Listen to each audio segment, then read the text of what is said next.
Good morning, everyone. It's hard to believe we're less than a week away from beginning our Lenten season. I just wanted to share with you a few thoughts that I've had over the course of the last couple weeks about Lent. It seems like every year, and this is something that I've been more aware of in my life, even since being ordained a priest. That the Lenten season has been something for me where I kind of wait till Fat Tuesday, till next Tuesday, to decide what I should be giving up or I should be doing. And I kind of have this mad rush on Tuesday to decide, Lord, what is it that I should be doing in my life? And I just wanted to prompt us a little bit, maybe here almost a week out, 6 days out from beginning this Lenten journey, to ask some big questions, some good questions over the course of the next week in our life to really make this the most fruitful and maybe our strongest Lent ever.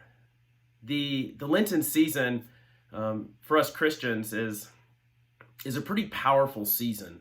The church gifts us with this season as an opportunity to be more in union with Jesus Christ, right? I know sometimes for me it seems like it's a time to grow in self-discipline, or if I can't put that second or third cookie down, or I should be working out more, so I'm going to have this be my Lenten resolution. But Lent is something so much more than that, right? Lent is a time of complete transformation in our life.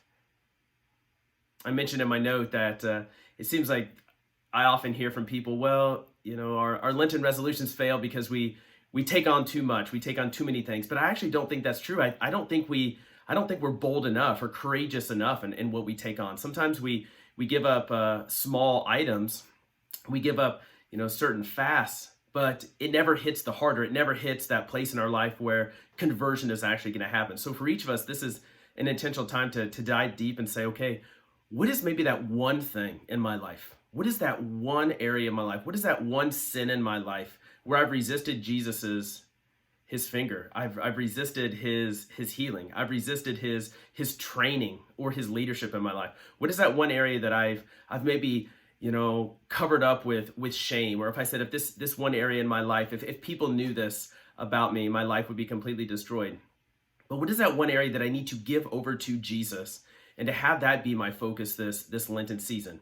I'm attaching a Google Doc of just a bunch of resources that I've collected over the years, and some more recent ones to help you with your prayer, with your fasting, with your almsgiving, with those things that the church invites us into during the Lenten season. But I really want our focus on transformation and on conversion, rather than doing things, right? Rather than offering things up, asking myself, why am I doing this, right? Because it has to go to the heart. It has to go to a transformation of life. If we're transformed, each of us individually, so will our parishes, right? If each individual Christian is transformed in a deeper way, right, the people will be drawn into a deeper relationship with Jesus Christ as they encounter us. I also mentioned in my note that Lent also has so much more power and so much more meaning. And it really is the intention of the church for us to enter into Lent, uniting all of our fasting, all of our suffering in a way, to that of the cross, right? That's where it really bears fruit. So to have an intention during Lent, not just to do things to do them, to become a better person, but to do them with the intention in mind. I gave 3 recommendations: to pray for the church leaders, especially our bishops who need to go through continuing conversion themselves; to pray for your priests, right, that they grow in holiness and selflessness after the heart of the Good Shepherd; to pray for our country and for the conversion of hearts of our country's leaders; and most especially, maybe to pray for your own family, for the depth of healing that Jesus Christ desires in our families. Just know this Lenten season that your priests are praying for you. All of our parish staff are praying for you. Please reach out. Email me, call me with any questions that you have. But I'm excited to journey with you this Lenten season, and just know that this year, every year that the church gifts us with this Lenten journey is an opportunity not just for a little conversion, but for complete transformation of your life in Jesus Christ.